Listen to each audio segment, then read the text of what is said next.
Hey guys, Dr. Dave here, and welcome to another edition of the Streams of Income podcast.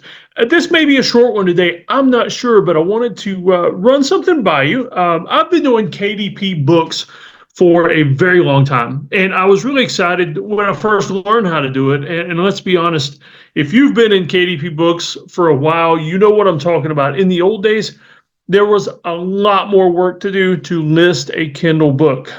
Talking different formats you had to put it into, ways that you had to attach pictures. I mean, it would take much, much longer in the old days. Some of my books that are still listed on KDP for sale are from those old days. I've been updating them slowly. Matter of fact, on my calendar every week, I don't always get to it, but it pops up as a to-do item.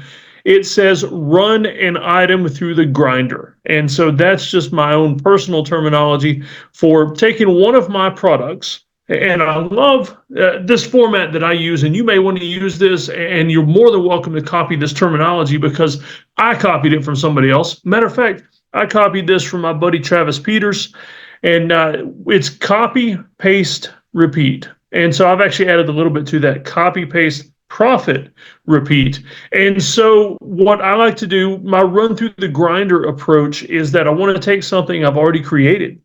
And by running it through the grinder, I mean, let's take something already created, list it in another place, open up a completely new avenue of income. I don't consider this one another stream of income. I guess you could. It depends on how picky you want to get. But it's a product that's already been done. My stream of income for me, author. That's this stream of income: author, content creator, whatever. But I like to take something and open it up to a new income source.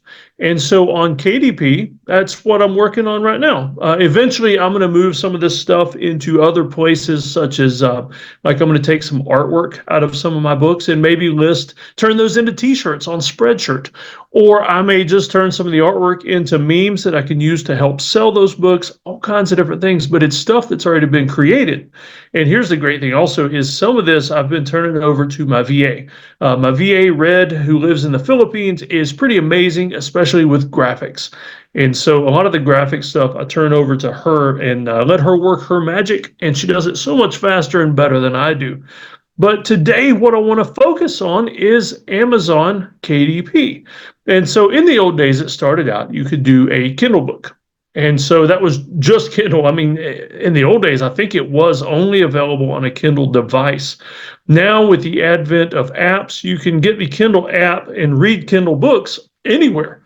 Laptop, desktop, phone, tablet, wherever you want to partake in the technology and the books, you can do it there and do that with the Kindle books. Then it branched out. Maybe it was at the same time. I don't really remember, but you could do print books. And by print, I mean paperback books on Amazon. And then eventually, within the past couple of years, Amazon got to the point where you could do affordable hardbacks.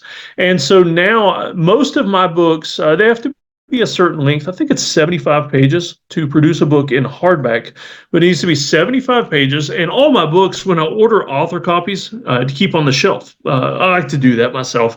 You probably do too if you're an author. If you write a book, it's nice to have it on the shelf to show people, to look at every now and then.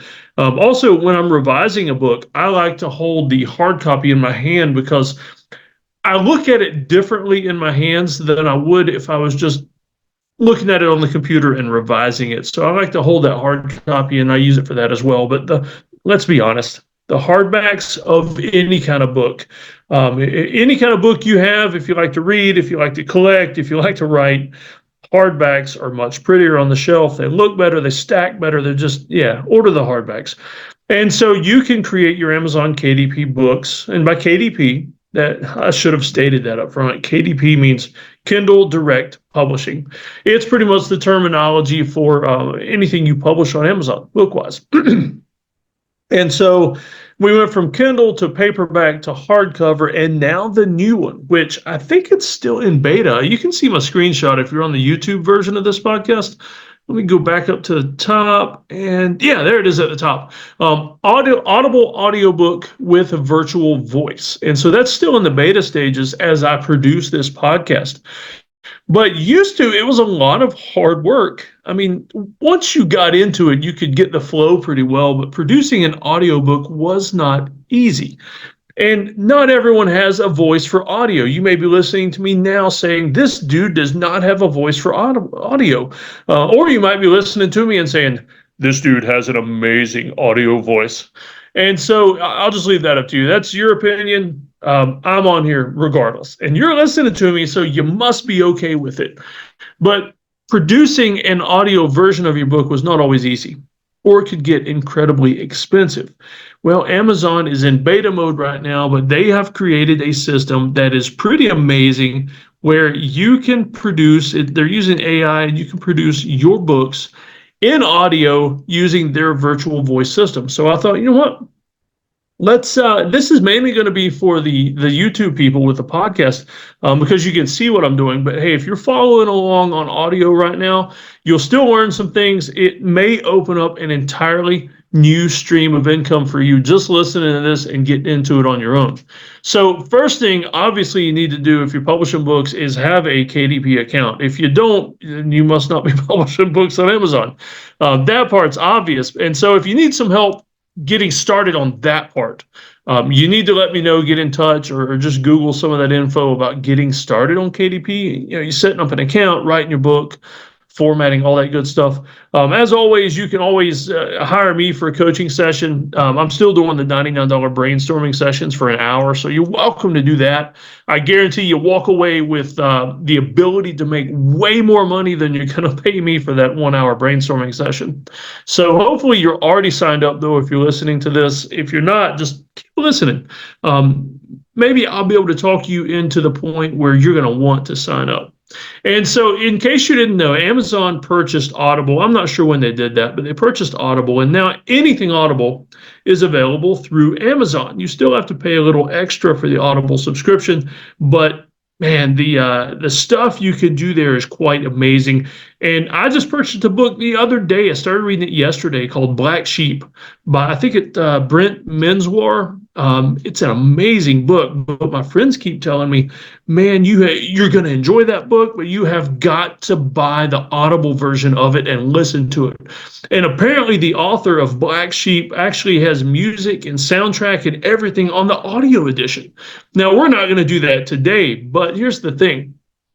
Audiobooks are making amazing strides right now, not only in what you can do with them, but in the audiences that are listening to them, because you can get the Whisper Sync, I believe it's called, on Amazon. I don't use some of the stuff, so that's why I'm a little iffy on the right terminology and everything, but you can set it up where, let's say you're listening to an Audible book in the house, on a desktop or from your TV even, and you go out to your car. Well, if you've got one of the Amazon Echoes or Amazon Dot in your car, it syncs it up, and you can start your book right back at the same place in your car.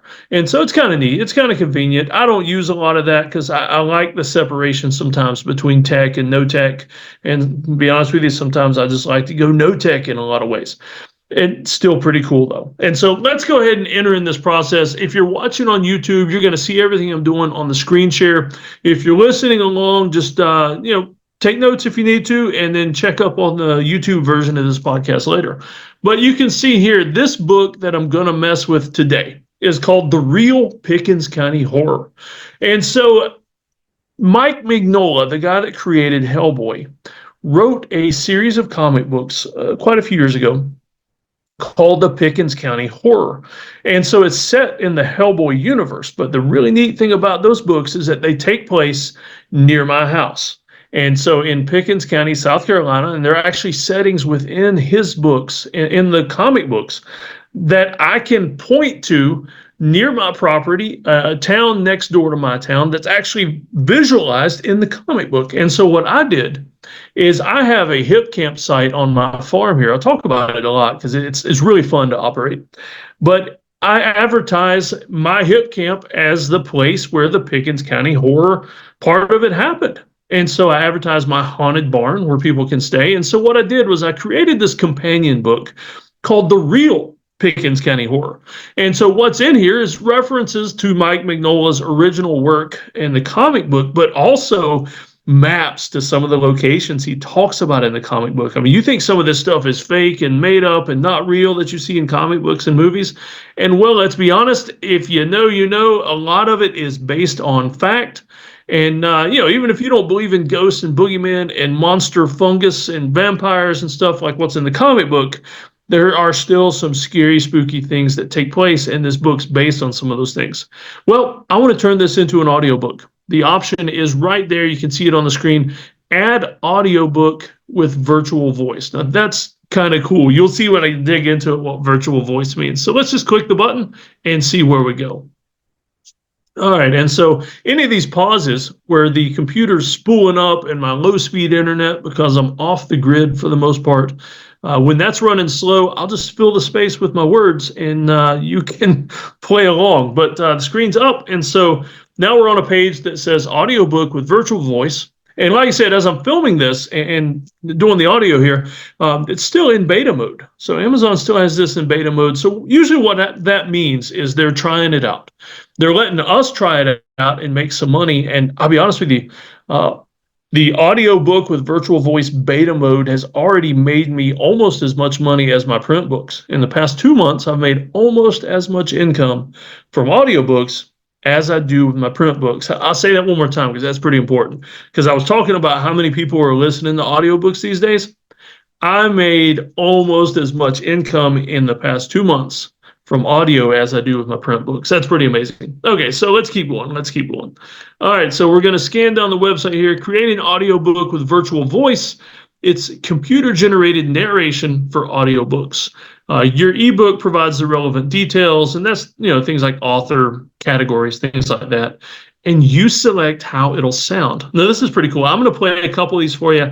I got my volume turned all the way up. You may not be able to hear it well, but hopefully you will. So it's choosing virtual voice number 5, which is a feminine voice, age 30 to 40. Actually, all these ages are 30 to 40, but I can choose between several different masculine or feminine voices, and I can choose British English. I obviously speak it very well, being raised here in America. British English or American English. And so I want this to be American because it's about an American place. So let's see what virtual voice number 1 sounds like. His manner was not effusive. It seldom was, but he was glad. All right, so let's compare that to another feminine American English voice. His manner was not effusive. It seldom was, but he was glad, I think, to see me. All right, that one sounded a little more Americana to me than the first one. The first one sounded more, I don't know, it sounded more regal, like almost like British English, like almost quite there, but it was classified as American. I think I like virtual voice number 5 so far. A little, almost even maybe a little bit country, but enunciated very well. Let's try number 7, which is also a feminine American English. His manner was seldom was, but he was. Yeah, I'm still liking that second one, but you know what? Let's try out some of the masculine voices and see what they sound like. His manner was not effusive. It seldom was, but he was glad. All right, there's one. Let's try another one. His manner was not effusive. It seldom was, but he was glad, I think. All right, and there's one more masculine American English voice to try out. His manner was not effusive. It seldom was, but he was glad, I think, to see me. Oh man, this is going to be a hard choice. I like the second American English female voice, and also that last one that I just played. I'm not even sure if I want this book to sound masculine or feminine. I think I'm going to go with masculine just because it's written by me, and when people read this book, if they come to visit my hip camp, they're going to meet me. And so I think I'm going to go with that. That way it kind of just goes along more with the brand. The neat thing is also, I also keep a PDF copy of this entire book. And so anybody that stays at the hip camp, I have an entire package of scary stories. I've got several scary storybooks that other people have written that I own the copyrights to. This book right here, I send it all to them on PDF. Basically, when they register for a hip camp, I send them a package of books, and that way they can have all the maps, all the scary stories. And my goal pretty much is when they stay here at my hip campsite, my haunted barn, that they stay up all night, don't get much sleep, and are afraid of every noise they hear. And let me tell you, out in that barn, there's a lot of noises because at night, the little lizards come out. You can hear them crawling in the leaves. They're not dangerous. I mean, if you're from this area, you realize they're just little lizards. You can play with them. But when the squirrels come out and the raccoons and stuff like that, man, they make so much noise. And there's a tin roof on that barn. And so if the squirrels run on top of that thing or a walnut falls on top of that thing, it is scary and it's so much fun. All right, so we're going to choose virtual voice number 6. I'm going to play this for you one more time so you see what this voice is going to sound like. I don't actually get to hear my book. I would have to buy it to hear it, and I don't see the need to spend the money on that. So I'm going to play this voice for you one more time, and basically this is the voice that my book would be heard in. His manner was not effusive. It seldom was, but he was glad, I think, to see me. And that's it. That's the voice. And so let's scan on down. All right, KDP will create your audiobook cover from your current Kindle book cover. Okay, that's good. That's good. Let's see, KDP Select. That's a special program that you can enroll your Kindle books into. By Kindle, I mean any of them, print, hardback, whatever. Let's see. My book is not currently enrolled KDP Select. Okay, can't do that. All right, then we get down to pricing and royalties. So that's one great thing about Amazon is they basically tell you, not basically, they do. They tell you, here's what your book costs to create. Here's what your book needs to sell for, because Amazon wants to make some money too. Let's be honest, they want to make a lot of money. And I'm fine with that because I get a good chunk of it, and I'm perfectly okay with that as well. Because once again, this is a small amount of work. I would have already finished this if I wasn't filming this video for you guys. It's a small amount of work for me to open up an entirely new stream of income with something I've already created. So once I finish this process right here and hit publish or whatever the button at the bottom is going to say, I'm making money for doing nothing else. At that point, it's become passive, residual, however you want to think about it. And so when I look at the audiobook list price, they're telling me that this one must be between $3.99 and $14.99. Now, here's the thing. This book, if it was a longer book with a lot of writing, a lot of prose inside of it, I would price it higher for the audiobook version. I'm going to price this one rock bottom, though, and I'll tell you why. And this is the strategy with, you can use different ideas you want to. My strategy is, I know that this book has a lot of images in it.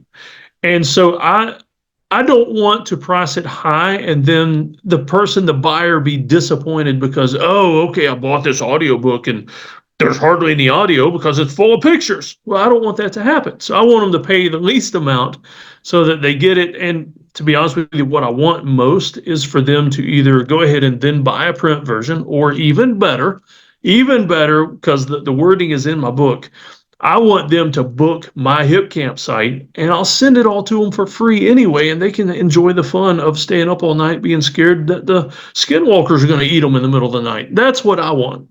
Not the eating part, but for them to stay and be scared. So we're going to price this at $3.99, 3.99. There we go. And so as soon as I do that, Amazon auto-fills this little chart. And so I'll read this for you guys that are listening to the audio. All right, so purchase type on a standalone. So if they buy my standalone copy of this, I will get 40% of that, which will be $1.60 per book. All right, if they do, that's the standalone audio version. So if they buy this on Audible, I get $1.60 per item. That's a 40% royalty rate. If they add the ebook, so you see, they can add the Kindle version of this book for another $1.99, and Amazon sets this up. This part, the ebook add-on. So I'll get 40% of that as well. And so I'll get another 80 cents if they add on the Kindle version of that. Now, if they, there's also a thing here that says for audible.com. That's if they go through audible.com instead of amazon.com. I'll still get $1.60. And so that's pretty awesome. All right, so we go further down. And so let's see, virtual voice studio. And so I can prepare and modify how my audiobook is narrated. I don't mess with that. I'll be honest with you. I didn't want to get into that part of it. That's why I've never done audiobooks before. And so what I do is I just let Amazon do their thing, and I don't mess with the narration or how it's done. If somebody comes back to me and complains about the book, or if they say that, hey, something's wrong with this, it sounds like crap, then I may go in and edit it some, see what's going wrong. But I've not had any complaints so far. Nothing but happy customers and money in my pocket. And so I'm going to go on down and you'll see the buttons here. Publishing your audiobook. It can take up to 72 hours for your audiobook to publish and appear on Amazon and Audible. Both your ebook and audiobook will be uneditable until published. And so that's normal, 72 hours, so a couple days, and not, well, more than a couple, a few. But that's normal when you publish Kindle books, print books, hardbacks. Basically Amazon reviews the book to make sure it's going to work, to make sure the format is good, all that good stuff. So I'm going to hit the button that says Publish Audiobook, and let's see what happens.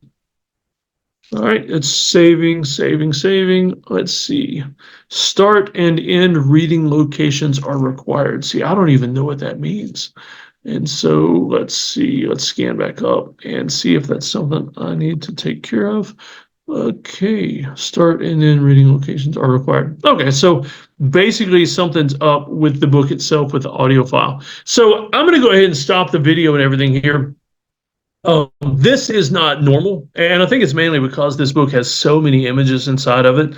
And so I'm going to have to wait. If you're watching the screen right now, you can see the little spinny thing where it says preparing audio file.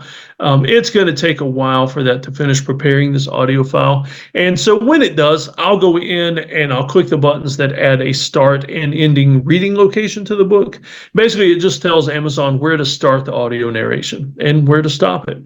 For the most part, I'm going to want it to carry all the way through because there's a table of contents, other things in there that I want included. And you don't really need to do that. Like I said, this isn't normal. Most books, that's not even going to pop up. When you hit publish audiobook, it'll remind you, wait 72 hours before you start looking for it. And it's that easy. So if you have any questions, as always, feel free to hit me up. Questions about the audiobook beta system, questions about anything with Kindle publishing. Like I said before, it's one of my main income streams. It's actually one of my longest running income streams as well. And one thing I really like about it is I will usually publish, I've published up to a dozen books a month before, public domain books I've written, books for other people. I actually have a publishing company now. I published so many books from other people. And so I have my own publishing company called Pressure Tested. And so that's actually, you can find that at pressuretested.com. And if you ever want to, look into publishing a book, but don't want to do the work yourself, feel free to hit me up. I can have somebody from my team help you with that. Or me. It depends on the book. If it's something I really, really want to work on because I'm interested, I'll do that myself and you get some personal attention. But I really suggest and recommend KDP Books, Kindle. It's an amazing way to print books. And one thing I really hate to run into is people that want to write a book and never do anything about it. Or they just they want to write a book and they talk about it a lot, but that's as far as it goes. Or there's like pages and pages of notes somewhere that they've just never worked with. So a lot of times what I will do is I'll actually help somebody put together the outlines and all that kind of stuff and say, hey, here's what's missing. I've got a friend right now that's writing a medical book, and she approached me to do that. And she actually sent me a sample table of contents the other day, asking me like, hey, as far as the table of contents goes, what I want to put in this book, what do you think's missing? And so a few suggestions later, and she is busy writing and dictating and all that kind of stuff that's needed to publish this book. So you definitely need to be an author. I'm saying that to all of you. About everyone I know needs to be an author. You've got something that needs to get written down. And the great thing beyond just getting all that written down, saving the memories, saving the stories, getting your opinions out there, is that you can make some amazing income doing it. So this is Dr. Dave signing out from this edition of the Streams of Income podcast.